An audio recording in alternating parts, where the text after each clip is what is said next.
Yay, welcome back. It's another episode of Fistful of Collars, and a very special one because... Very special, because we have a VIP. None other than... Good to be here, guys. Get the hell out of here. Not that guy. Oh my god, stop it. Well, no, hey, 3-time world champion. And, wait there a sec, Brazilian national champion, European champion, Pan American champion, World Masters champion. That's a lot of gold medals. Claudia Do Val is here in the studio with us. That I'm old.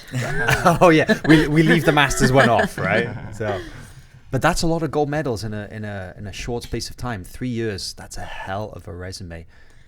Yeah, I'm actually like surprised, like, because I have I started training really late, so like I'm really proud of whatever results I get. And being able like to win worlds like 3 years in a row, I'm super proud of that. Even like, you know, starting late, like, because how late is late? Sorry, how old I was 21 when I started, and there's many girls that they're competing now as black belts at 21, and that's the age I started training. So like that is crazy. That's awesome. Yeah, so I'm quite proud of myself. And number one ranked IBJJF as well, right? Yes. Which Don't forget that one. No, which season was that?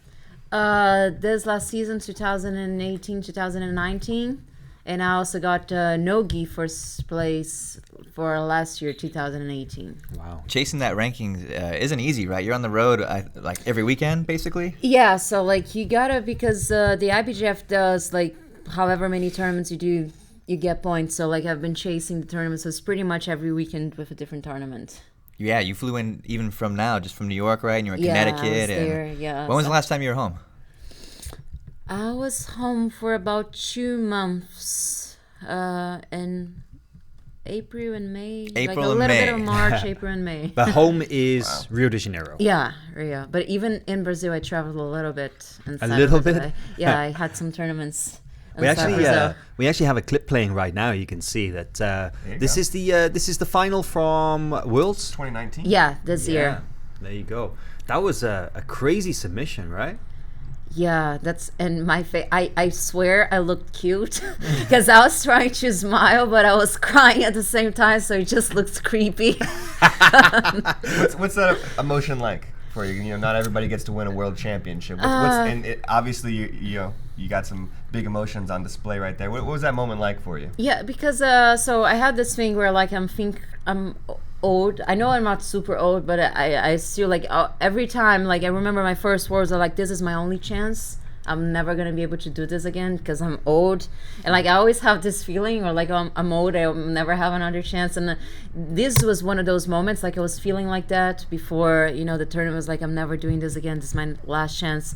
I really want to do this. And like when I won, I was just like so happy that it happened. So that was the creepy smile. You're kind of doubting yourself going into it. It's kind of doubting, but like I don't, still to this day, I don't like the feeling before a tournament. Like You every get time, nervous, right? super nervous. Like every time I get there, I want to go home immediately. Like I don't want to be there. Like but I keep signing up for the tournament. Like every weekend. Every time there's a new tournament, they go, oh, let's sign up. And then like What a dichotomy there. You hate it, but you can't stop going to it. And then the second I get there, like, why do I keep doing this to myself? So like I don't like the feeling, like, but I've been trying to deal with this. Like I've been trying to accept, like, there's this one thing I always tell myself, like, it's fine when you lose. Like it's not it's never done. All the greatest names, that everybody has a loss, and like it doesn't make them any less. Like one of like my good friends, like I admire, like Bruno. He lost his, but doesn't make him any less of. He's still 10-time world Malfacini. Right, he's still 10-time world champion. He's still like one of the greatest ever. So like, and there's like I always like take that as example. Like people that I admire, like they lose, and it's fine. It's people are not gonna be hating you. If they did, they already did before. So. It is true, right? It's fine. There is like nobody is undefeated in jiu-jitsu. Yeah, nobody. Right? And so it happens to everybody. And like I don't know if I have this fear on my head, like, oh, if I lose, I'm not going to be able to teach seminars anymore, because that's how my dad kind of thinks. I don't know if he's watching. I told him to. I love you, Dad. But he is like, every time I lose a tournament, he calls me right away. He's like, can you still teach seminars? Is it It's a lot of pressure from Dad coming down. I don't think he understands it. Like, it's fine, it's okay. Like, he's like, is anybody going to your seminar? Like yeah, it's fine. Like, it's okay to lose, and I Still a 3-time world champion. Can't take those wins away, right? Yeah. And you're like putting yourself out there, even if you end up with a loss, like even if you have like 2-3 great matches, you're still putting your name out there. Like if you have one great match, like you still like have a video to show, like somebody like might see your final, so you're still putting your name out there even if you don't come out with the gold. So that's something like I know it, but I'm just trying like to work with that, because like I know I'm not invincible. I don't have any like idea that I am, but nobody likes losing, and like this is a feeling that I'm trying like to deal with myself. Like, it's okay to lose, you gotta accept that it happens. And it's tough, right? Go ahead. No, I was just curious. I want to bring it back a little bit. You said you started at 21. When did you start competing seriously and thinking, man, I could be great at this, I could be a world champion maybe? So I used to do judo before jiu-jitsu. I did judo for about 3 years. Mm-hmm. And I competed a little bit in judo. Same thing. I hated being there. I was there. I wanted to go back home. And then when I transitioned to jiu-jitsu, I competed 3 times as a white belt, 1 time in the blue belt maybe. And then all the time, all the feeling I don't want to be here, I want to go back home. So I didn't compete for like 5 years again after that. Wow. And then like, so my first like introduction back to the scene, it was I have a friend back in Brazil, Oscar Daniyoshi. He has the dojo. Mm-hmm. Yeah, the confetti. So he had like a matched thing. So in my first fight was Tayani. Okay. We're really good friends. Welcome back. Now. Yeah. You're like, welcome back. It was a really crazy way of competing as well, because it wasn't a tournament, right? It was like it was just a room. Then they had like a bunch of cameras, and they had like a table with I think maybe 3 or 4 people, like Roger Gracie and some big names. On the first one, Roger wasn't there. He was there because I did this tournament a couple of times, but the first one Roger wasn't there. But like they had like about 3 people sitting on the table, a coach on each side, and that's it. No cameras. No fans, no crowd, really quiet. It was intense. But the feeling is the same. Like the nervous, it was the same. That'd be more. Even worse. Yeah, it was. Everybody's watching you. Yeah, so like you don't see the people seeing you, like they're seeing it like from the. But it was a really interesting kind of concept. It was just like a real face-off, like a challenge match between 2 people. So, but I guess it worked out because you competed in that a few times, and then I remember you started competing in like the Abu Dhabi Grand Slam tournaments. That was my IBJJF. first tournament. Right after the dojo, What belt were you at this point? Brown belt. Brown belt. So me and Tanya were brown belts.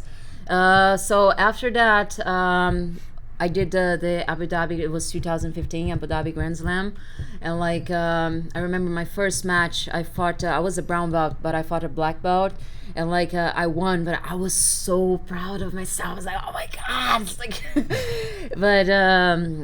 It was good. Like it's still every time the nervous feeling, but I started like going for it, and then so 2015 I think I only did the Grand Slam and the dojo, but then I did the Europeans 2016 as a brown belt. So that's when I started doing the like all the tournaments. And I remember that year, the 2016. Like the generation of the brown belt athletes that year was, I think, maybe the best we've ever had, right? Everybody who was the world champion, like the next year, 2017, we had 5 world champions that were brown belt the year before. So it was Thalita, Ana Carolina Vieira, Nachi, me, and Tayanis. Right. So I was in the worst brown belt brackets. But it was amazing because you were all competing together like that year, fighting each other in the absolutes, and then you all kind of graduated to black belt at the same time. You got promoted just after 2016 Worlds, yeah, right? No. So I think Nachieli, Tayani, they all got their like on the podium. Yeah, right? On the podium. But I only got my black belt at the end of 2016. Oh, okay. And that's So- from Dalla, of From Dalla. course. Yeah, Yeah. I said we should mention that you guys go way back. You guys have Yeah. trained together for a while. I We feel know Yeah. we've known each other for I a feel while. like I yeah. remember in like 2015 talking to you and being like, dude, we got this brown belt girl at our gym. She doesn't compete a lot, but she just tunes me up all the time. She just beats me up all the time. That's That's not exactly what he true. said. That's- So- It's true. I always used to say that like you were the second toughest person in the gym, right? Who was the toughest? Mourinho. Oh yeah. She knows Yeah. who I mean. Mourinho, like Is he the explain, big guy that crushes My shoulder people? has been 3 years and a half remembering him. but explain like Mourinho. What is he like? 110 kilos, 4th degree black belt, Yeah. black belt luta livre. Like used to train with he Minotauro used- MMA. He used to compete a lot. I think he fought Salo, Cyborg, a bunch of people. But then like family happened, 2 kids, and then like he kind of like pushed out of the competition scene.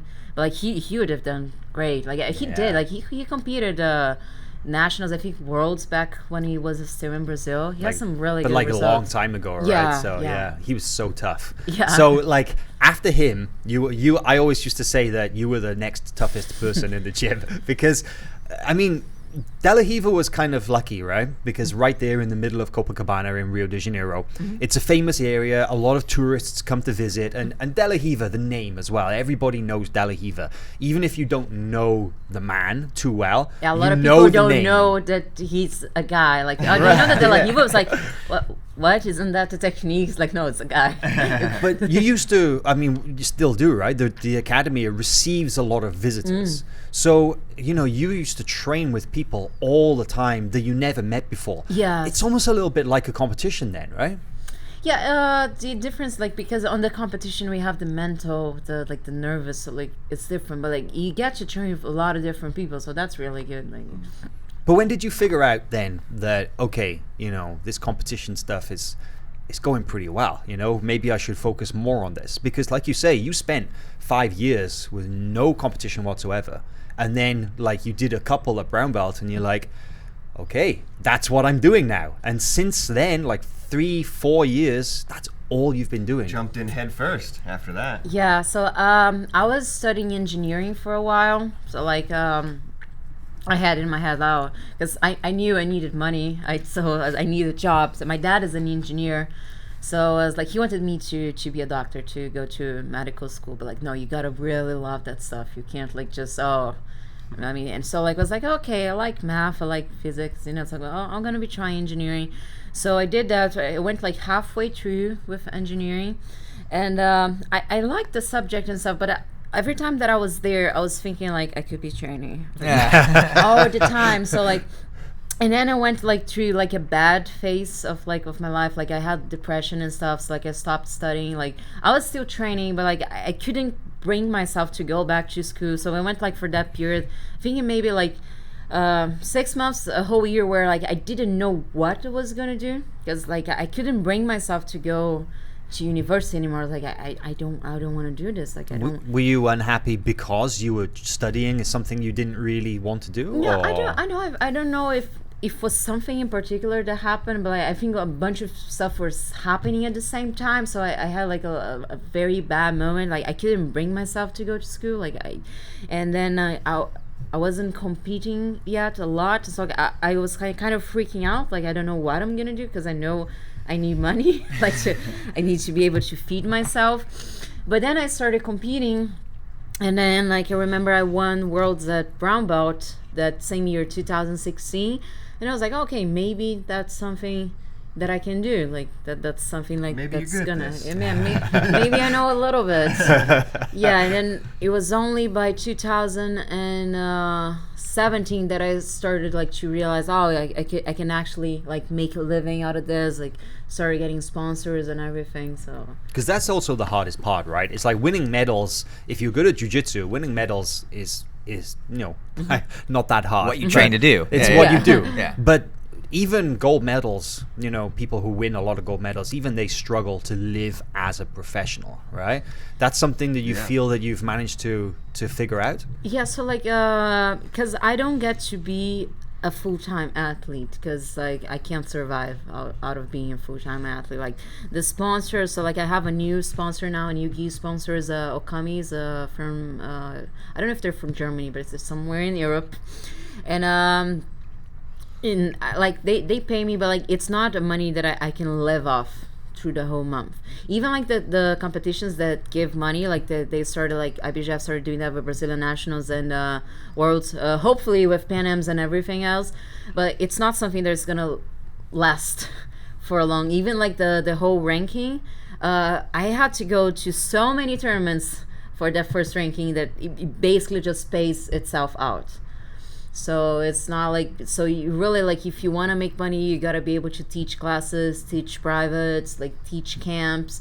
I have like rash guards that I sell, everything. So you got to be able to have something outside of it. There's very few people that get to live just as an athlete, but it's very hard. And if you do, then you usually just have like a sponsor or even somebody giving you like a salary, so that all you do is you just train. Yeah, right? there are some gyms that I know they do this, like they get a person, like the person teaches there and stuff, like they give housing, food and stuff, and then you teach here. But like it's not very common. Like I know a few people, but most people, they have like to struggle a lot. Like in Brazil, I see so many people, you know, selling stuff at the red lights and on the street, like doing the, how do you say, the rifas? The raffles. The raffles, yeah. Like, oh, this gi, like, so every name is like 10 reais, 20 reais, and they're always like struggling so much. It's a hustle, right? Yeah, it is. It's but not. Actually, can you explain that about the red lights? Because you mentioned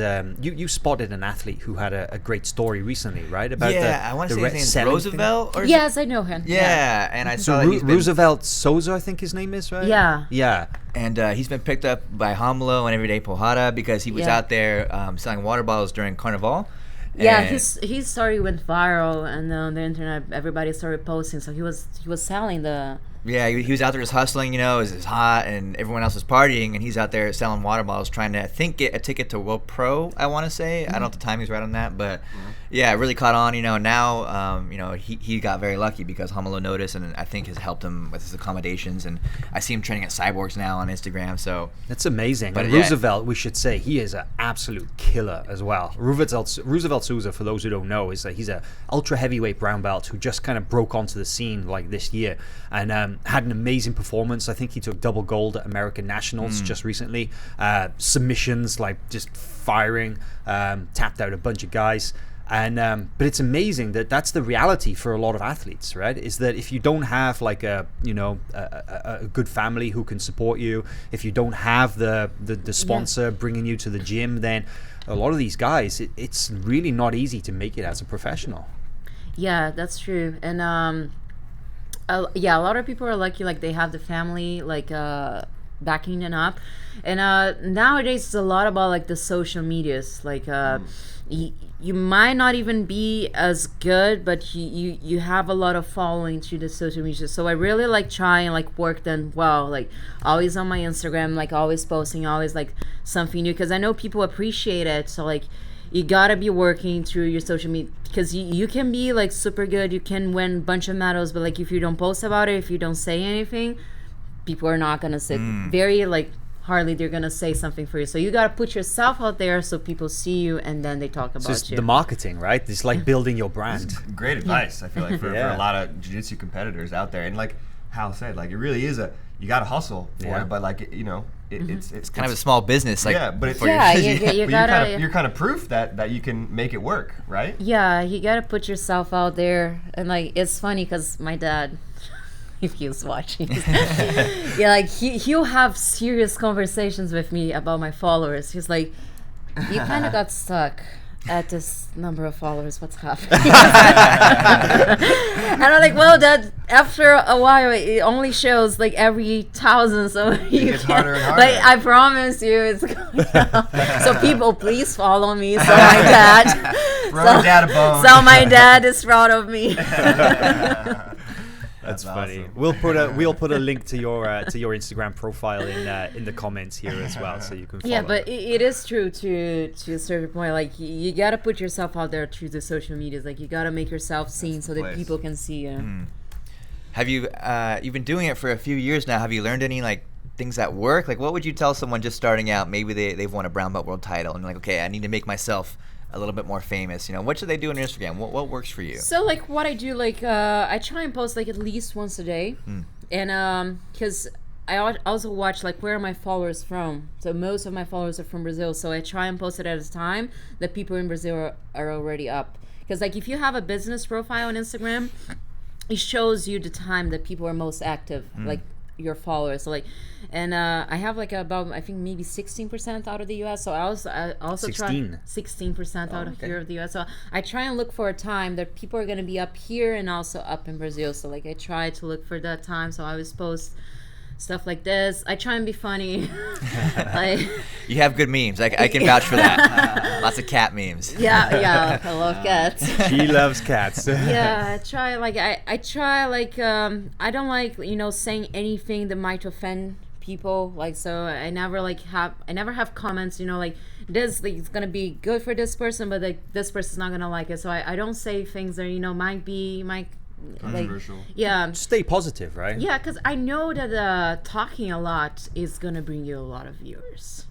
Like for example, like Gordon, he talks, but he does.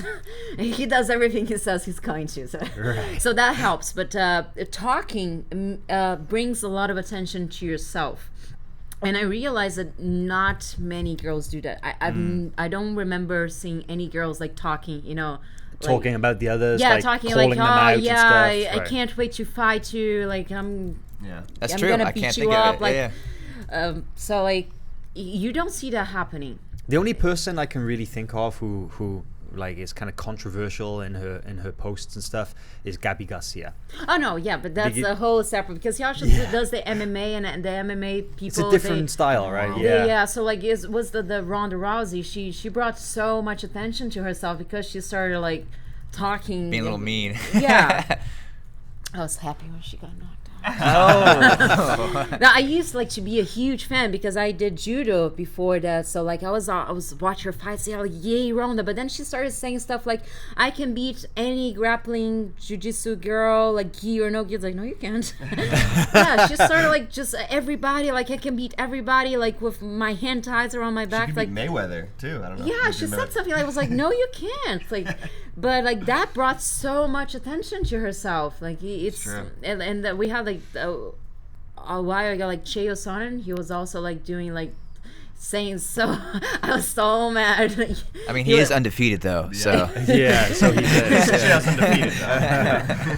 But yeah, talking crap, it's not your style, right? Yeah, no, I don't like doing that stuff. Like and I see a lot of the guys, they do that. Like they talk a lot. That brings attention to them.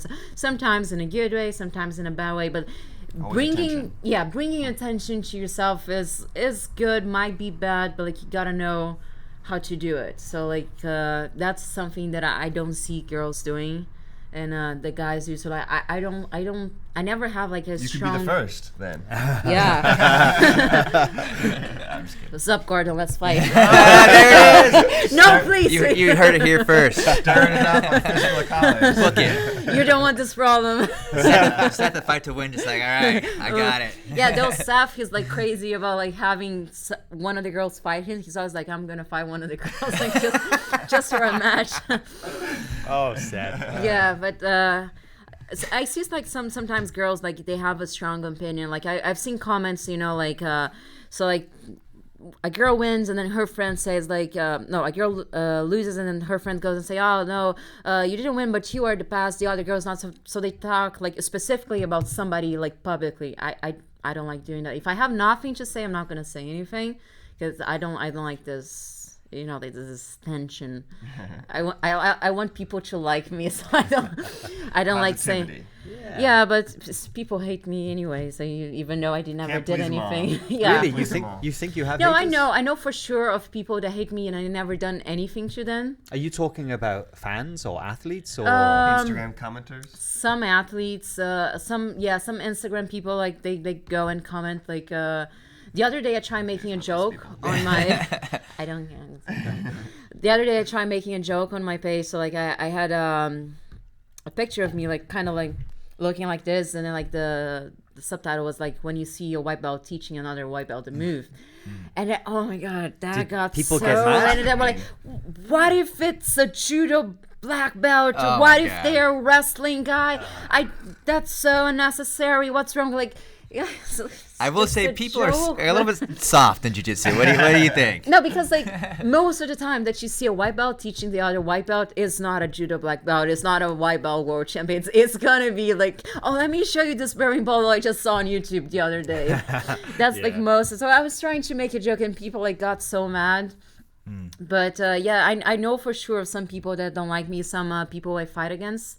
But like, I know I never like insulted her or did anything. But you can't please people. Like, and You can't be friends with everybody, right? yeah, It's- I try. I try to be friends with people, but like if I know for sure like they don't, I don't try and convince anybody to be my friend. Like if you want to be my friend, I'll be your friend. But if you, But let me ask you this: like, what's it like to fight your friends?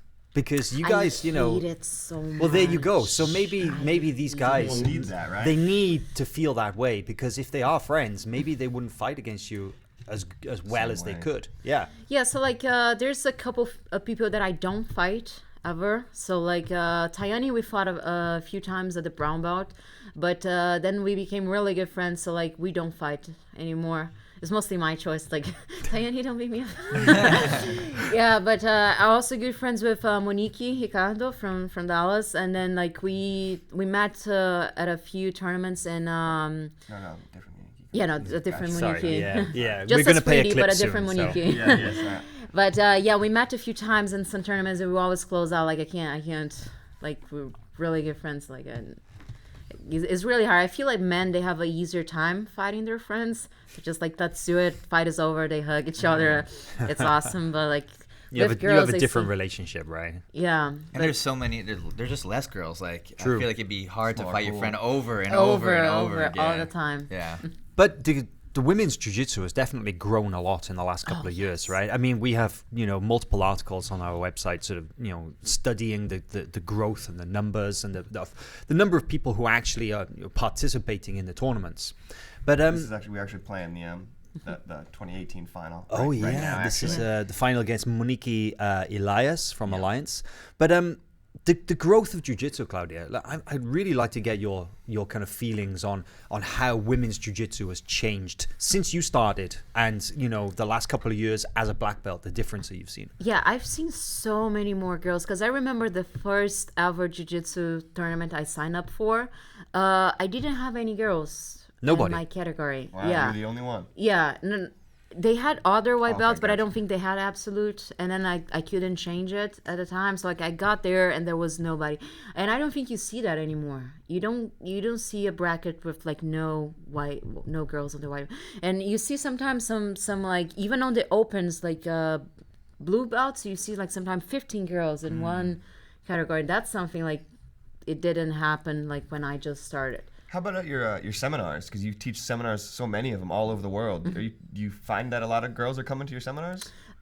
In the US, yes, I see a bunch more girls. In Europe, jiu-jitsu is still growing, so sometimes they have a bunch of girls, sometimes not. It depends on which country, right? Some Yeah. countries are more established than others. Yeah, so like for example, London has a pretty good jiu-jitsu, so like they have a bunch of girls out there.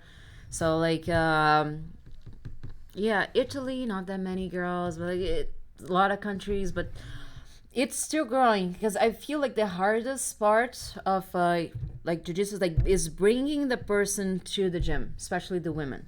But once they're out there, they're like, I love this, I want to do this. But until then, it's hard to bring them in, especially if there's no girls on the mat. They're gonna look at us like, no, not gonna do it. But if they walk by, they see one girl, they're like, oh, there's a girl. So maybe if they see 5 girls, like, whoa, there's a bunch of girls, so that's something I can do. So that's the hardest part, but convincing them that it's To walk through the door Yeah. for the first time. Do you find that when you do your seminars and stuff that is there any difference being a woman teaching seminars to men? You know, do they want to learn from you, or they don't want to learn from you because of who you are, or do you find you have more women come into your seminars because you know you have an established name as a black belt world champion? Yeah, a lot of girls, like especially the young ones, like they're like, "Oh, I watch all your matches. Like I'm a huge fan." Like that. That's still to this day so amazing That's to cool. me. But like I see like a lot of men like coming and wanting to learn, and that like I feel so like great like because it is like a male dominant sport. There's more men, and like it's still like there's a lot of sexism out there. So there's still like a bunch of men like I don't want to learn for a girl, but like I've had like a lots of great experience like where guys like they come to my seminar, like they really want to learn. They're like, oh, the stuff you show is amazing. So I really feel like They must like your jiu-jitsu. yeah, it's like I really like that part. It's really good. Speaking of your jiu-jitsu, how would you describe your jiu-jitsu? I have a lot of flaws, a lot of flaws, but I have like 5 stuff that I do well, and so far I've been able to do my game like because I use like because at the La Riva we start inside the guard. Yeah, this is interesting, right? The way that the training is set up. I think because we used to train in kind of a small area, a Yeah. small room. So for like safety and stuff, that we would always start training with one person in close guard. Yeah. And, you would kind of go, okay, I'm going to start on bottom, I start on top, and then you close the guard, go. That's how every round would start. So a Yeah. little bit different to some gyms, right? Yeah, very different. And I would always want to play on top. Always. So I don't think I even knew how to do guard until like the beginning of my brown belt. Crazy. And then I hurt my shoulder pretty badly by the beginning of 2016. And then after that, like it hurt me to be on top. So I had to start doing guard. So that's when I developed like a bunch of stuff. Like I learned a lot from watching. Like even like watching Master de la Riva, like stuff that he wasn't even showing, but like I was seeing him do it. So and I learned like a lot from watching. And then I started doing guard. So, and now I feel much safer on the bottom. What other athletes did you like to watch in the past, coming up, and also now? Who are you watching? Actually, like before I started competing, I never followed the competition scene, so I didn't know who anybody was. Like I never knew anybody. So like I didn't really watch, like the tournaments and anything. But then I'd watch a lot of people in my gym, like people training. So like watch what they do, and then all the stuff that I liked, I tried copying it. That's great, yeah. I actually hear that quite a bit. I think it's interesting that there are so many people that just train and don't really have any interest in competition. Have you found that to be true even at your seminars? Like people just, they know you're coming when they just kind of know that you've won a world championship or something, but they don't really know. What? Yeah, this happens a lot. Like even some seminars that I teach, like because I reach out to people like, hey, I'm going to be in the area, like I'm looking to go to the area. Would you like to have me at your gym? Some people like, they told me like I didn't even know who you were until you reached out to me, and then I checked it. I was like, oh wow, she won. Oh, she's really couple good. times. Oh, You wore the shirt that you're wearing around the world my champion? douchebag shirt. Just in case Yeah, let 'em people know. don't know, but My you can see douchebag what it shirt. says. You gotta let them know. Not too many people have these shirts, right? You have to earn that Don't shirt. just give out those shirts. Yeah. That's the only reason I go to the Worlds the day before, just so I can get my douchebag shirt. But the people then that maybe they research you and they're like, oh wow, she's really good. So Yeah, so I have that happen a lot. Like, and some people like they come up to me like, I didn't even know who you were until like I saw the flyer for your seminar. Like, and then like I researched it, I saw it. So this happens a lot. There's a lot of people who don't follow, the tournaments, don't follow jiu-jitsu. Like. and then when they get you into the academy for these seminars, or when you visit the different places to teach, what are they asking to see? Like, what do they want to see?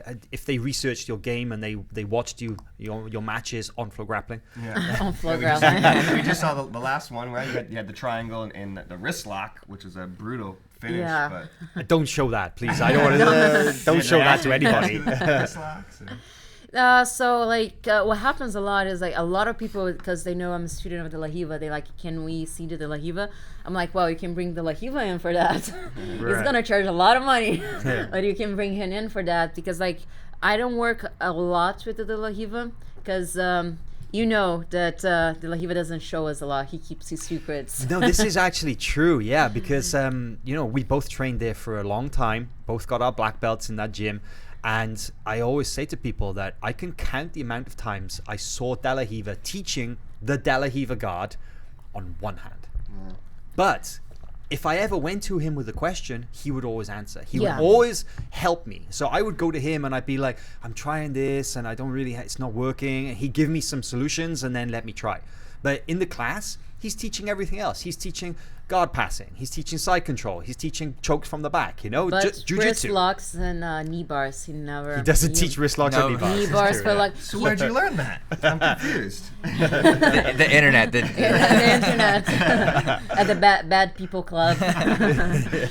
Yeah, so I saw him one time. He was showing like the knee bars and the foot legs. Like, this is what you can do. This is what you can't do. That's like all. Like, he never showed like, oh, we can try this one and then we go for knee bar. He never showed any like wrist. But you say like the people want to see De La Riva when you go to the academy? Yeah, then? some people they ask me like, can we see De La Riva? I was like, well, I don't work with the De La Riva a lot, so like I'm afraid like that's not my game. So I only show stuff that I actually do. So like I work around the spider guard a lot, the omoplatas, the triangles. Like it's only like this stuff that I. Do you think people are surprised when you say that you don't really do De La Riva too much? Yeah, some people, they're like, oh my God, how can it be? How is it possible? But like, yeah, because I tell them, like, De La Riva, he keeps his secrets. Like, he doesn't show us a lot. Like, he shows, like, basic stuff that works. Like, one time I was like, De La Riva, can you show me the berimbolo? He's like, I don't know. I don't know how to do that. Yeah. I asked him about the berimbolo, and he's like, I tried it. I didn't like it too much. So, yeah. But he has so much other stuff from that guard. Yeah. It is funny. It's like a joke, right? But it's almost like he really does have stuff from that he doesn't show anybody. Yeah. Only he does. And then when he does it, you're like, what is that? And he's kind of like, yeah. There you go. Yeah, not showing you. And he has like I think he keeps a lot of stuff for the seminars. Like he teaches a lot of seminars, so maybe he keeps like the secret, the cool stuff. But you obviously learned solid fundamental jiu-jitsu training there. So sure. how did you kind of develop the game that you have now? You say you really like spider guard, and we've seen in the videos that we watched today, triangle, omoplata, these kind of techniques. How did you find that was what was good for you?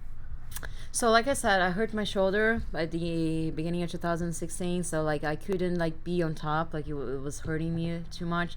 So I had to develop more on the guard. And I remember like it was one of my teammates was telling me about the spider guard, like the way you position yourself, where you have your legs stretched one side and like your hips pointing the other side. And so I had one of my teammates, showing me this, like that's how you do it. And I was like, oh, wow, that's interesting. So it just like made sense? Yeah, I was like, oh, that's interesting. So I started like playing a little bit more of the spider guard that way. And I saw like it created openings like for the triangle. So I started like shooting for a bunch of them. And I don't remember exactly how I started doing omoplatas, because I used to like the triangles more. And then I went for the omoplatas, but I don't really remember how the transition happened. But actually, thinking back to training together, I remember that is one technique that De La Riva does show a lot. He loves the omoplata. The omoplata. It's actually his favorite position, because people think his favorite position is the De La Riva, but it's actually the omoplata. And there are a few other guys, and he's really good at it. Like, and there are a few other guys in the gym, like Bruninho, and a few other guys who are just. It's sort of like masters of the omoplata, right? So probably just training with those guys, you kind of soak it up. I don't remember how the transition happened exactly, but then I started doing more the omoplata, and I liked more because I think it's safer than the triangle. Because when they move out of the triangle, sometimes they're already passing your guard. Right. Like with the omoplata, you get to follow them up, like ended up on top, get a sweep, and then get the submission. I like the omoplata as well, because with the triangle, especially bigger or stronger guys, they can stack you, and it sucks because you can have the triangle closed and they can sit there and just be tough and like not Mourinho, tap, right? he feeds you the triangle to pass your guard. He really did. I watched him do that. Right? I watched him do all that the time. to That's the way he passed the guard. person. He feeds you the triangle, and people go, look, it's a triangle. It's not a triangle. It's not a triangle. And then he gets you on the amasapon, the... Oh, yeah. So it's basically, you know, The just bread that cutter horrible joke. collar. Yeah, the bread cutter, hand on yeah. the collar and just grind Yeah, it. and Oh. as he's passing your guard and you still kind of have a triangle there, he's like... Yeah. I consider that a personal attack. If someone does that to me, like, all right. You've suffered there once or twice, I right? have, Yeah. not at your hands. I know. But the omoplata is definitely, it's great because, you know, if it goes wrong, you can just go back to guard or you get the sweep, right? It's and great. you can also come back to a triangle, like, if it doesn't work. Yeah, I love So- the omoplata too, actually. Yeah. Man, I only started playing with the omoplata really after I went to a seminar with Clark Gracie. Because he was like the original omoplata guy, right? And just watching him, the way that, not really like the actual technique of like, you know, I do this with my legs and I grab here, but just watching like how he moved and like how he kind of just flowed from one to the other with the omoplata. It was really inspiring. So It's a special thing to watch, like somebody who's really good at that one position or really good at something, and just to see how they move through those positions. Like, it's completely different, especially when a guy like Clark, right? Yeah. Who has like a specific technique. he literally is a master of that one. He's a Yeah. master Yeah. of it. Have Yeah. you noticed, since you've taught people all over the world, that people play their games differently based on geography at all? Like, No, because I feel like a lot of people ask me, like, oh, what do you think about the jiu-jitsu in Europe? What do you think about the jiu-jitsu in Brazil? But I feel like it's becoming kind of one, especially because of the internet now. They have, like, not only the YouTube, but they have, like, the online... Yeah, the FloGrappling.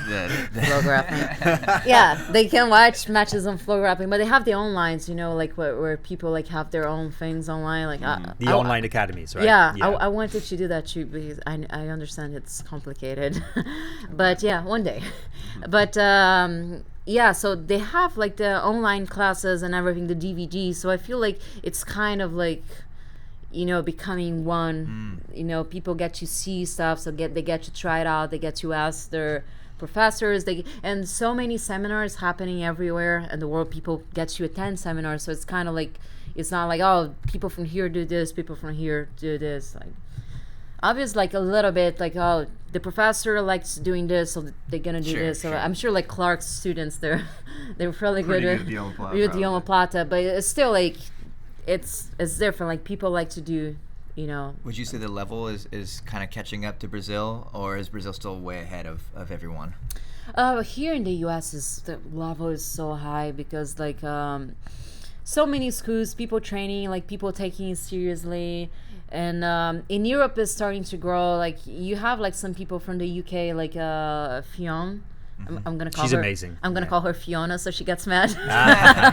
Fionn, and she had a great year. She's incredible, She's yeah. been having a great year. So like you can see that the level in Europe like is getting high, and people Samantha from Cook, another girl you've fought Yeah. multiple times, right? so a lot of people from all over the world they're catching up their training, and I think like it's only gonna grow more and more, and eventually you're gonna have worlds with like world champions like you know, from all over the world. Because I was checking like the list the other day. On the girls you have like a few girls like where's Dominika from? Oh, she's actually, I mean, she was born in Lithuania, Yeah. but I mean, she moved to America when she was really young, like I want to say like 8 years old, and she's pretty much American, but she's not an American citizen. She's lived here her whole life, so she's born there, but she's kind of raised in America. So. Yeah, but like you have her. There's a girl from France. Claire, I think it is, right? No. No, it's Are you talking like back, like back? No. in- Yeah, from the world champions, like the IBJJF World Champions. Yeah, there's Penny Thomas from. Oh, she's American. Yeah. Yeah, No, but South she- Africa actually. South Sorry. African. Yeah. There's a girl from France. I forgot her name, but yeah. So you have like at least 5 different countries. I think there's a girl from Sweden too. Maxine. Yeah. Yeah, Maxime, and from there's Gracie Maita, yeah. there's another one too. And of course, you have Rikako from Japan. Yeah, Ricardo Yeah. from Japan. So there were. So maybe 6-7 different countries on the Yeah. girls, but on the guys, I think you have maybe a couple Americans.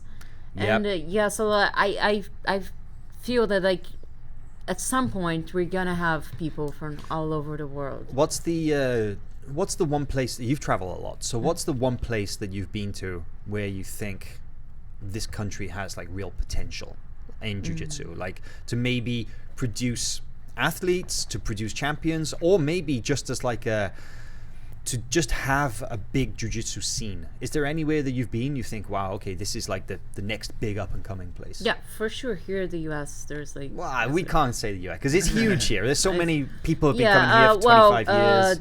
The England for sure. Yeah, so much jiu-jitsu there, like it's growing, like so many good schools there. Roger, the Gracie Baja with Lagarto, so there's Braulio.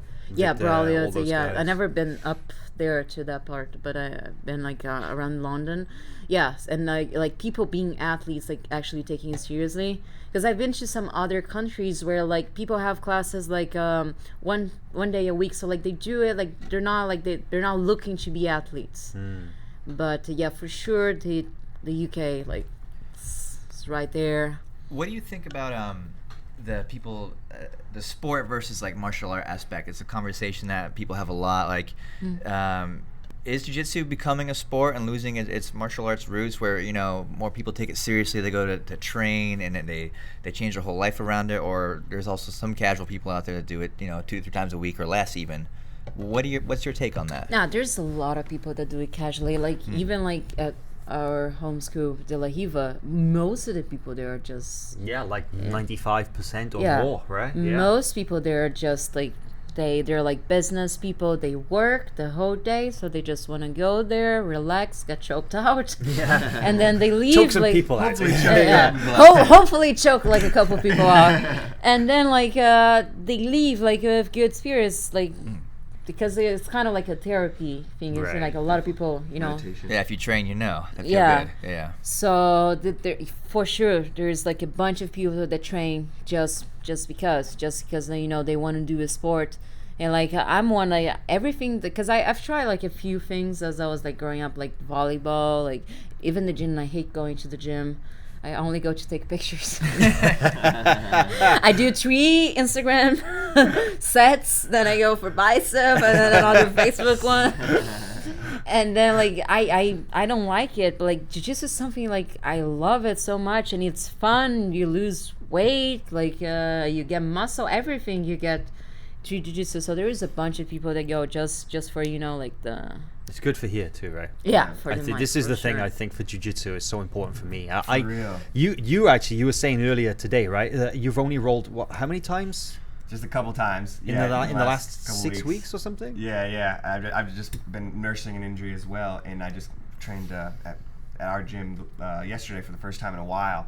And I felt like the thing that I was like missing the most was like learning something new every day. Like I feel like I really missed like learning something new. Like that every day. I feel like I was like pining for that. So like that was the part I missed the most. I feel like. Man, I find myself, if I don't train jiu-jitsu, at least like semi-regularly, if I go a period like let's say where I'm injured or I'm busy or I'm sick or something, and I go like a couple of weeks without training, I start going crazy. I really do. I also find that about you. I also find that. But I kind of get like grumpy, and I get a little bit more anxious, and Do you just also find that about him? Keep going, Hal. Keep going. he'll just say I'm like that every day. So. But it's true. I definitely notice it affects my mood. And when I go and train jiu-jitsu, I will come out of the gym, even on a bad day, like even in a gym where I'm like, my technique is bad and I'm getting smashed and I get tapped a bunch of times.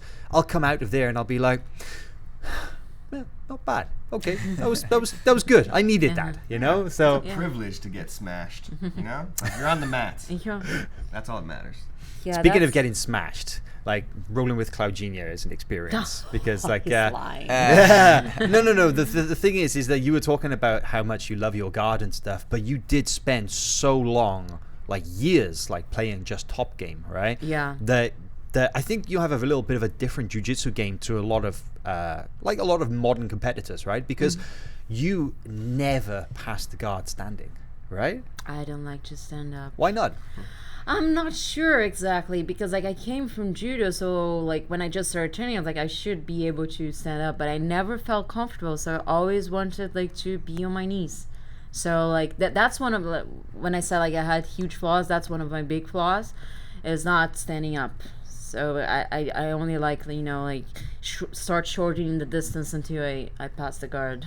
And you know, you really have that like the pressure passing kind of style, right? It's that's where I'm talking about the smashing coming in, because you roll with Claudinho and you're just like, God, like, you know, stop. Like, yeah, I like, you know, this like shortening the distance down and then start, you know, coming up.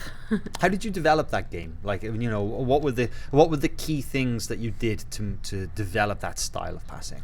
I think I watched, because like I said, I watch a bunch of people and then like I copy their games, because I think Master Dalla, he does a little bit like this. Bruninho does a lot too. So I think I started like watching them and like trying to copy, you know, like because he does this a lot where like he takes care of one leg and then he starts coming up. So he does this a lot, like where he traps the leg in the half guard and then he keeps climbing on top. So I think it was like mostly like by watching, because I've been doing this since forever, so I'm not really sure how I started, but probably by like watching other people. And did you feel it's almost like a safer way to pass the guard as well? You know, maybe not giving up opportunities for the person to sweep or to take stuff? Yeah, because when you stand up, especially nowadays, you have the warm guard, you have like the Riva guard. There's so many ways they can wrap your legs around. So like I just like, I'm gonna stay here on my knees. Do you find people come after you when you're rolling with them? Either you're doing a seminar series or just like dropping in somewhere. They know you're a world champ. Do they come after you? Trying to claim their gold medal? Exactly. Yeah, this happens a lot, but like I started, you know, like denying a bunch of training, especially because my shoulder is injured. So like when I see people that come up to me like, just itching. do you want to train? I'm like, no, not with you. But yeah, that's tough though, right? It's tough to say no sometimes. no, not anymore. Like I learned, Not anymore. I learned that it's important, especially being a girl, and I say that to all the girls when I go to the seminar, is like you gotta say no, because it's like it's your coach's job to make sure that everything is in place. But a lot of men, they don't really understand the difference in strength between because we girls understand because the guys are so strong, but like the guys, I don't think they really understand what's going on. So sometimes you have like 100-kilo guy putting his whole weight on a 50-kilo girl. It's like, just hip out, it's so easy, just it's like, and the girl's like being smashed, like, how do I hip out of here, you're huge. I don't feel they understand that a lot. And like the Riva, I don't think he understands that very well, because when he matches the training, I'm like, oh my god. Sometimes he did you make you roll with some big guys. Yeah, but not just me, like even like, because we have more girls now, but I see sometimes he putting like the tiny blue belt girls against the white belt guys. Like, no, don't. If they die, they die. Yeah, because it's not that they're mean, it's just that they don't know any better. Like, because when you just started jiu-jitsu, you don't know what you're doing. So like, how? You're just trying to win. Like, so like, yeah, so how can you measure how much strength? So it's not, they don't know. So it happens a lot. Like a lot of girls come up to me like, what should I do? Like, first of all, you got to tell your coach, like, hey coach, I can't train with this guy because you know, he's a little bit too much for me, maybe in a couple years, but like for now I can't, you know, like he's smashed, I'm afraid I might hurt myself.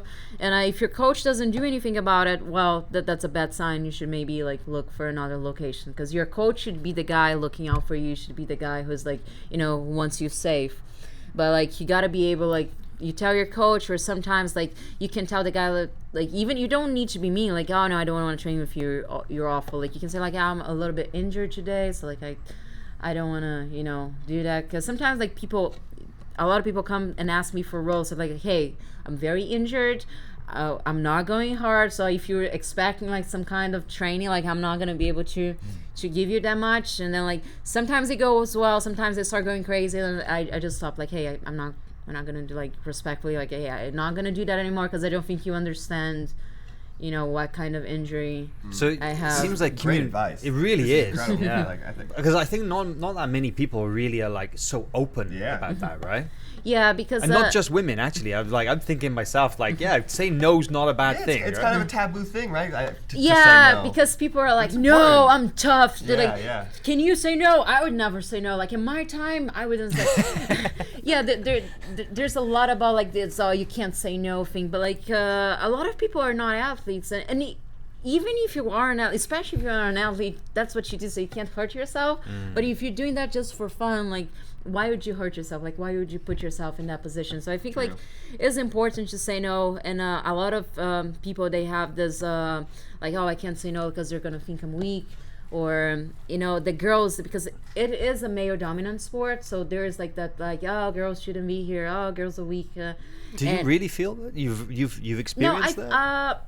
Me personally, no, but I hear a lot of stories, because on the Instagram, they have a lot of Instagrams just for girls. They have like ladies BJJ, and so sometimes like they open up like for stories, like, and a lot of girls, they say just like, oh, I roll with everybody, like they say this and that. So like a lot of girls, they want to prove they're tough, and they want to, but that's how you injure yourself, and then you can't train for 6 months. But what you were saying there about like the sexism that exists in jiu-jitsu, do you really think that's a problem? Like, do you think that there are some guys out there who really think that women shouldn't be in the academy, or that they refuse to train with them? I've heard some cases. So for example, this one time, it wasn't really sexism. It was just this guy, like, he wouldn't train with girls because his wife wouldn't let him. She would get jealous? Yeah, no, but she wasn't even there. He was like, my wife asked me not to train with any girls, so I'm not training with any girls. Which I kind of get, because like relationships are so hard, and especially if the woman doesn't train, she doesn't really understand. So like, I kind of get it. Like, you don't want to train, don't train. But sounds like she doesn't really understand what jiu-jitsu is, though, yeah. right? So. Well, but like what I hear happening the most is like the guy, like, oh, I'm gonna rest this round. Do you wanna go? And then they train the girl like for resting. Right. So I see this happen, which I think is disrespectful. But one thing that happens a lot is that the girls, they misunderstand the like taking care of your opponent or of your friend for the disrespect, because I was saying about this this thing where like the female jiu-jitsu pages on Instagram, like, so they were telling stories. So a lot of girls, like, they got really mad of like the guy say, oh, I'm gonna go easy on you because you're a girl. And there's like levels to that, because if the guy doesn't want to hurt you, that's the right conduct. Yeah, that's what they should do. They should be careful not to hurt you. But then like, oh, I want to arrest this one, so I'm going with the girl. So that's disrespectful. There's like a very thin line between being disrespectful and like just watching out for your friend. But like yeah, because if there's a difference of like, say, 20-25 kilos, like that's like 50 pounds or whatever between the two people, then you're not like disrespecting them by not using your full strength, right? Yeah, but I think it's also like about the way you say stuff. Like, oh no, don't worry, I'm gonna go easy on you. Like, there's like all the levels of, but like if the coach says like, hey, go easy on her because she's a girl, like I think that like he's just watching out for the girl's safety and stuff. So there's like some people levels. They call that a microaggression. Oh no, let's not go down that rabbit hole. But it's an interesting topic, though, right? It's like I think what you're saying there about like the kind of the interaction between men and women in the academy and the way they train together. Like, yeah. So have you ever had any problems personally with that? Have guys been like too rough on you? Or yeah. Really? Especially when that don't get talked about too often. Yeah. Yeah. When I just started training, because I was tough. I never said no. I trained with everybody. So like there was It's true, I saw it. So there was some guys, they were really, really tough. And like there was this one, he was a little bit crazy. He even left after, like actually crazy.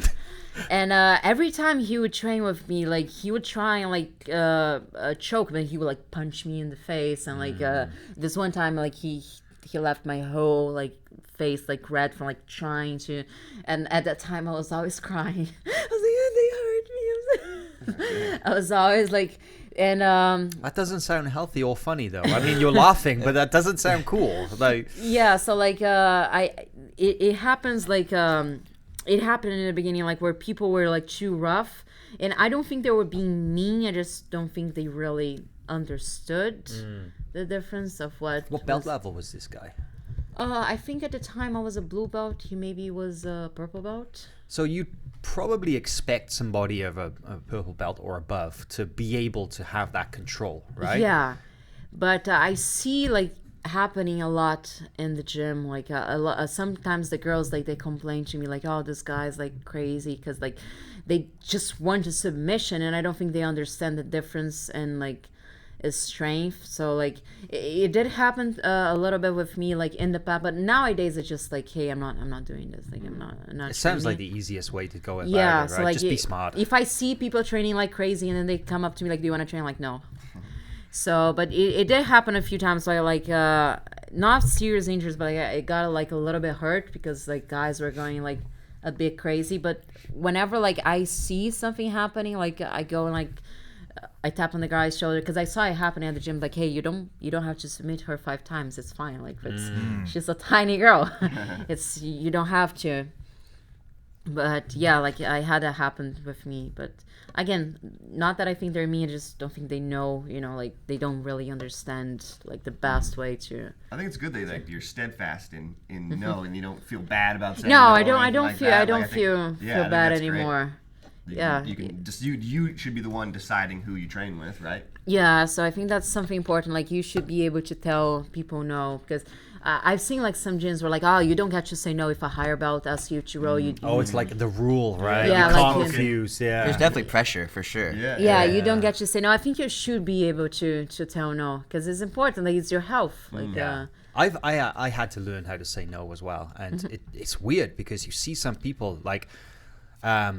I'm like 40 years old and I have injuries and stuff. What did you say? Say a little louder.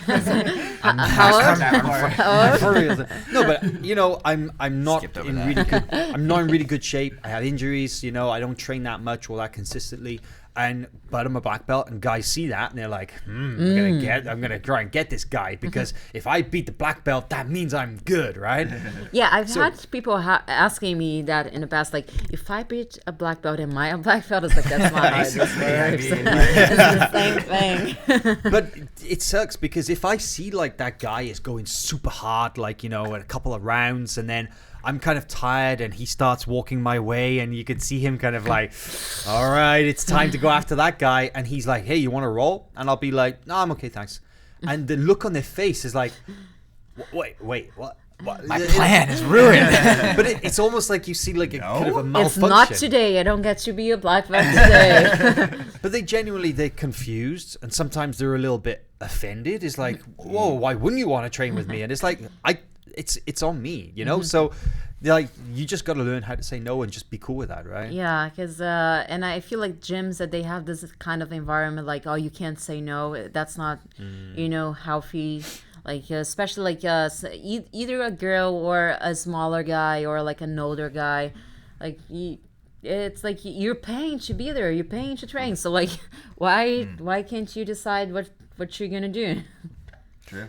We got some cool questions coming in actually from the live stream. You want to speak to some of the fans' questions? Yeah. All right, cool. So tell me about my fans. The first one is from Rick Trudeau, and he says, "Do you have any advice for young teenage girls?"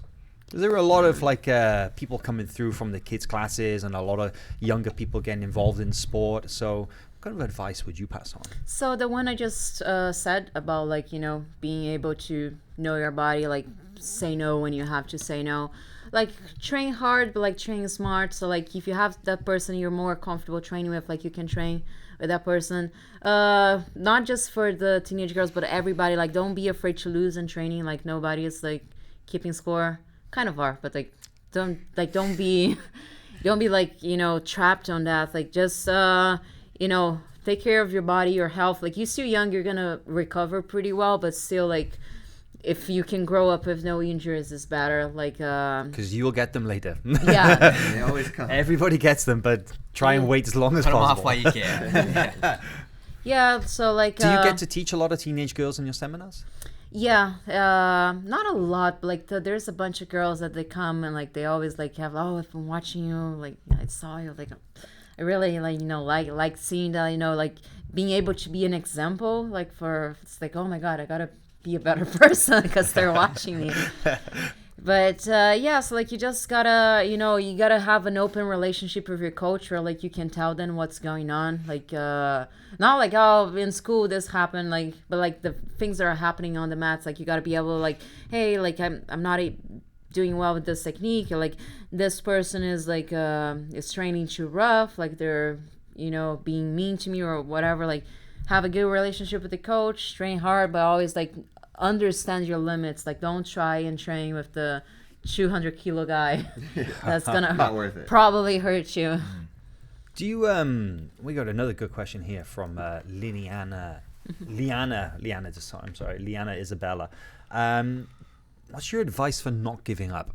Because we all go through jiu-jitsu, we hit like some really rough patches, whether it's an injury or whether it's like just a period where our jiu-jitsu doesn't feel very good. But we all hit like those obstacles in jiu-jitsu, right? Yeah, this one is tough because like everybody goes through that. Like I have some like times in my life that I'm like, guys, I don't really feel like training. Like I don't, but I feel like that they come and go. So because a lot of people say like, even if you don't feel like training, go train. But me, like I think like if you don't feel like training and you go, you're gonna end up hurting yourself. So I feel like if you're not really sure about training, like you go there and you're like, okay, I'm doing this. Like you gotta put like 100% of yourself there, because if you don't, if you're training like there's a big chance you might like end up hurting yourself. You could like just do the drilling, because on the drilling there's like last chance that you might. I've never heard of somebody like getting hurt during drilling, but right, probably happens to at least one person. But I don't really have like a big advice on this like not giving up part. It's mostly like understanding that your evolution, it's not gonna be like always like this. Sometimes you're gonna go this, some days it's gonna be bad, some days like it's even worse than like a while ago. But then like you gotta understand that you're evolving, even though like you might not see it yourself, but people on the outside, they see. So like you just gotta understand that it takes a while. Like you gotta be patient, but like those periods, they're gonna come and go. Like, oh, I don't feel that good, I don't really want to train. Like if injuries come, you gotta take care of them. Like you gotta. Yeah, progress is never always it's a long like journey. It's not. Right? It's not always like, oh, I did this today, so tomorrow because some days you're not feeling that great, and it's not always going. I don't know about you guys, but what I really hate is like those bad days when I go in and the techniques that I know and that I do really well just aren't working for me. Those are like the hardest days to deal with. Never. Mr. Perfect right here. But no, for real though, is you go in and you just, you're not feeling yourself for whatever reason. Like you say, it's not a good day, and you go in and it's like, man, like I can't even get the stuff that I know to work. How can I do the new stuff that I'm trying to learn as well? It's really tough. Yeah, right? a bunch of times like I left training crying, like because it happens. Like some days you're in a bad day, and like you could do a bunch of stuff, and like you can't do it anymore. Another thing that's important, like you gotta understand that you're training, but everybody else is training too. So like they're gonna get better too. So like in the past, let's say you could, like you trained with that person, like training was like you would win most of the time, but then like they started like winning too. Like you gotta understand that everybody's training. Yeah, because you don't all get better like the same rate, right? It's not like, oh, I'm training 5 days, he's also training 5 days, so we're going like this. So maybe like so you gotta understand that people are getting better too. So it's something to understand, because I know this, like sometimes you get like a bit frustrated, like, oh, I could do this thing with this person, and obviously like training a long time with the same person, they start knowing what you do. So it's not like that, oh, you're not good anymore. It's that the people know like you've trained together with the same person, so they know your game. So like you can try training like with different people, like, and always like evolving. But it's not always gonna be here. Some days are gonna be really bad. It's very true about jiu-jitsu. Some days it's gonna be bad. Yeah. how do you manage those nerves that we were talking about earlier? You said that you get nervous for every competition you go to. So even after 4 years, of competing now at like the biggest tournaments in the world, how do you deal with it when you get there and you're about to step on the mat? I don't know. Still working on it. Yeah. I'm still working on it. The one thing though, like I don't like standing because my back hurts. So for any kind of situation, I don't like standing up. But I used like to be like even like until the last second of my match, I was always like sitting down. But now I started doing this because like a lot of people warm up because like it kind of gets like the nerves out. But now I try at least like 10 minutes before my match to like stand up. Like sometimes I walk around like back and forth like a caged animal. But like Leandro. Very relaxed. Yes. You ever seen Leandro before he competes? He's so funny because like 10 like minutes swaggers around like like 5-10 minutes before his match, he's just sat there chilling out, drinking a Coca-Cola, usual Leandro stuff. And then like just before his match is kind of up, like the 5-10 minutes, he gets up and he has the strut, right? The Leandro strut. And he does that thing where he's like, he walks and he kind of like turns and then he kind of walks down. Got the catwalk going. Yeah. And it's amazing. But it's getting that energy out, like you say. Yeah, right? you gotta get the energy out. Otherwise, like the heart is just like trying to leave through your mouth. Yeah, but like I try and stand up, like walk a little bit back and forth. But it's still like because they're always gonna be there. Like if you don't feel nervous before a tournament, it's because you're dead. Yeah, right. Something's wrong, right? So they're always gonna be there. And I hear that meditation helps out a lot. I was never able to do that. I was never able to concentrate. But yeah, if you're able to meditate, like that helps out a lot. I hear that yoga helps out a lot, and it's all about the breathing a lot. I hear like the breathing correctly helps you out. So like, have you tried any of this? Sometimes like trying to just reminding yourself like I gotta breathe. Like, yeah, no, I'm still like always nervous, but like I feel like I've been trying like a bunch of stuff, like just like like changing the way I think about stuff. But it's still on the process of like still going there. What happens when you're in the match though? Like that moment that you're waiting is probably terrible, right? You feel all the nerves. But when you actually go onto the mat and you slap hands and you go, are you still nervous or is it still nervous? Like to really? The point where like I'm holding the gi like and like my arms start to get stiff, because like you're still like I don't have my full strength. I'm still like nervous. And so that's something that worries me a lot because sometimes does it take a little while like during that match that you feel that goes away? And sometimes it's there through the whole match. Wow.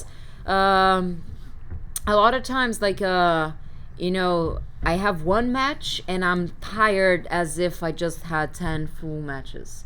So that's something that worries me a little bit, where like I don't get to put 100% of me in there because I'm still like.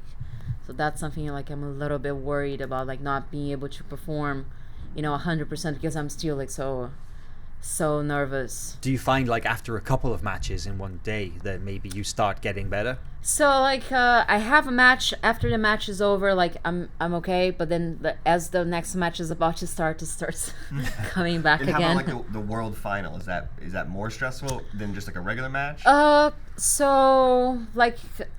Worlds is always worlds, so it's so much pressure. But I felt that I actually like got to like it wasn't like the what I was feeling was like awful, like hated it. But as I walked in the mat, like I felt it wasn't so bad. It was relief to like finally compete. Be there. Yeah, but like I was still like like a little bit like nervous. It's still like tired from the adrenaline, but it wasn't as bad as like it could have been. But it's still good. Like, yeah, I remember like a lot to deal with. Yeah. Definitely. Yeah, this time like in my final, like because I was like in the main bullpen area. And like I couldn't see Venla. I was like, I hope she didn't come.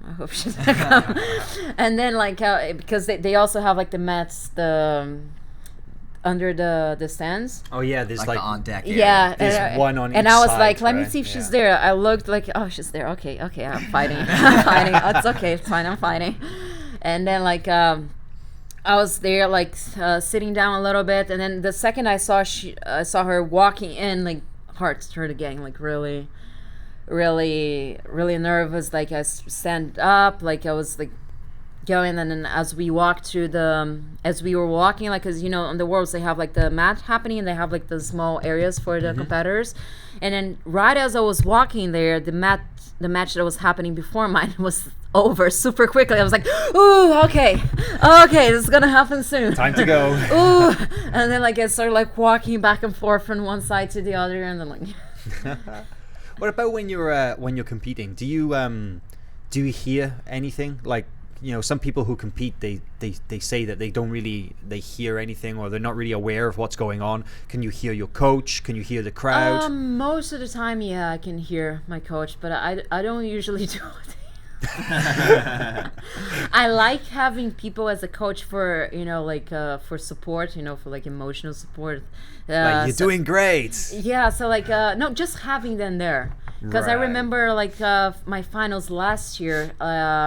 So Mohamed had just fought Nicholas, and I saw that he was coaching a bunch of people, and then I came up to him and was like, hey, can you be my coach? And then he was like, yeah, okay, like I'm just going out for like I'm gonna grab some food, and then like I'll come back. And then I was walking there, like he still hadn't arrived, and then I saw him on like coming out the bleacher. I was like, and then he went there, he sat on my couch. I don't remember if he said anything, but I couldn't hear a word. Like just having somebody there, like Makes you feel better? It makes me feel much better, because like my first Worlds 2017, I think I was the only black belt without a person sitting on the corner, and like having somebody there really like it's just like for moral support. So like just having him there like made me feel so much better. Can we just say what a great guy Mohamed is Yes. for doing that? Mohamed's right? great.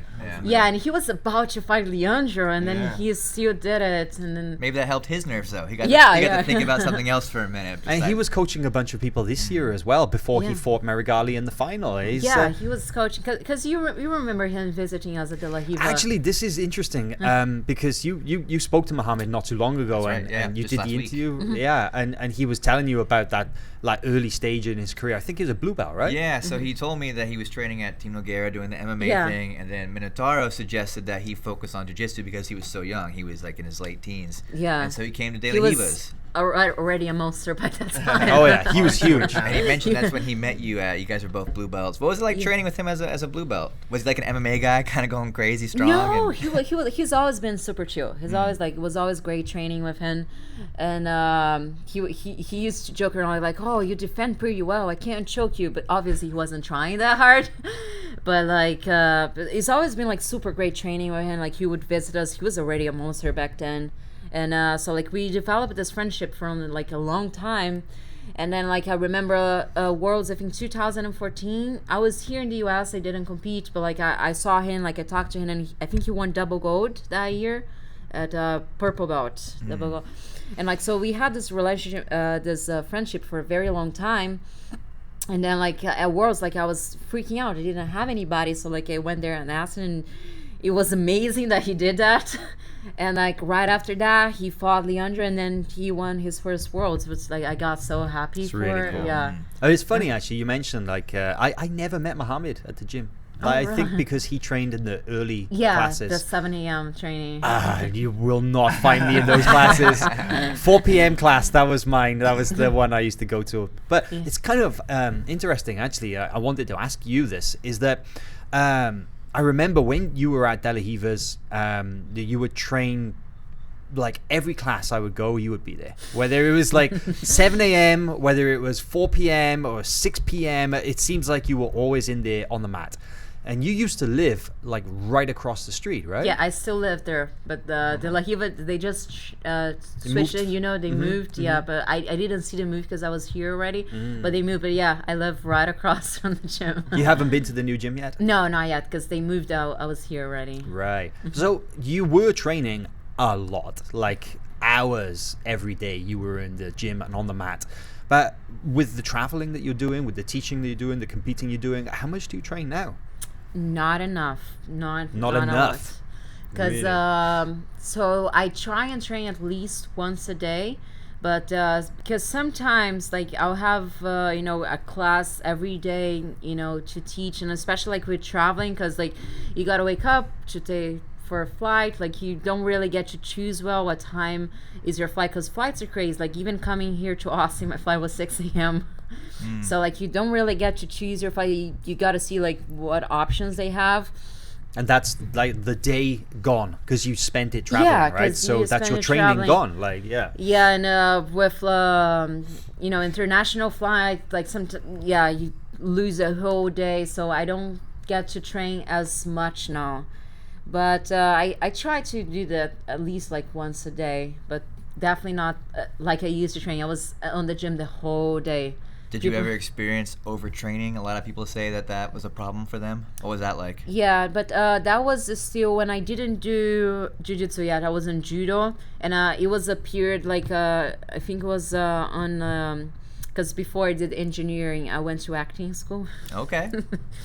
So it was a that time. explains a lot. No, this is me. This is always been me. It's not from that.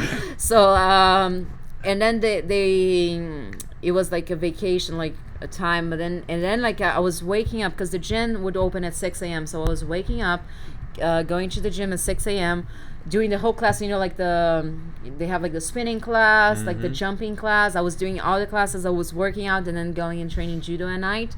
And then like obviously it didn't went well. So I did experience some overtraining at that time.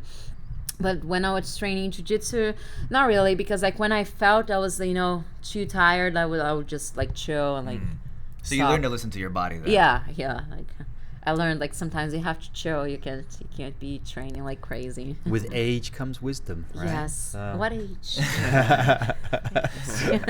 What are the plans? What have you got coming up next? What are you doing right now, and what's on the horizon? So I have Master Worlds, and by the end of August, I love the tournament. It's so much fun.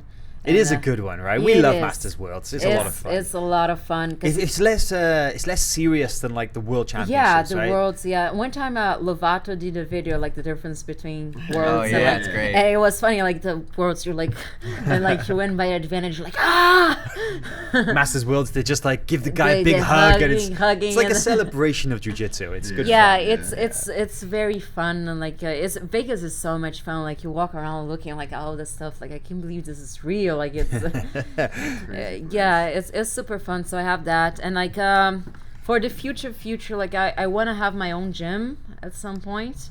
Just like trying to figure out like location and everything, because I know it's so much to think about. Because like being an athlete translates nothing to owning a business. So Right. that's- Nobody learns how to run a business when you're training jiu-jitsu, right? Yeah, so- that's something you need to learn in addition to your That's a jiu-jitsu. whole nother thing that I need to learn and study and so. But I would love like to have my own gym, because I can't be traveling forever, So at some point, like I want to chill, having my own gym, like opening up my own business and stuff. Does that mean that you would stop competing though? No, I don't think so. I know that when you just open a gym, you kind of like you need like at least 6 months so you can establish yourself, so like you can find people that can cover for you when you travel, like people you trust, obviously. So I know it takes like a little bit of your time, because I know people, they have gyms and they still travel. Like you can still travel when you have a gym, but you first got to establish some stuff first. But no, I wanna be competing. I don't know how long I'll be doing like worlds, but like stuff like Master Worlds and like even some of the Opens, like I think I'll be like competing for a while. Very cool. All right. Well, guys, I think it's probably time to wrap this up. Thanks so much for coming in, That's Claudia. great. It's Thank really you fun. for Yeah. having Podcast. me. Yeah, awesome. And we got plenty more stuff to do while you're here in Austin. We're going to shoot some techniques tomorrow, Yes. and we're going to do some match breakdowns and some other fun stuff. So should be pretty cool. And just don't forget, guys, you can check all of that Follow out me on so my FloGrappling. dad sprout. Don't forget to follow. Let's get this woman some more followers. Come on, right? So, all right, guys. Well, thanks for tuning in to another episode of Fistful of Collars. Claudia, thank you so much for coming Thank in. you It's for been an having me. absolute pleasure. And we'll see you guys again on the next one.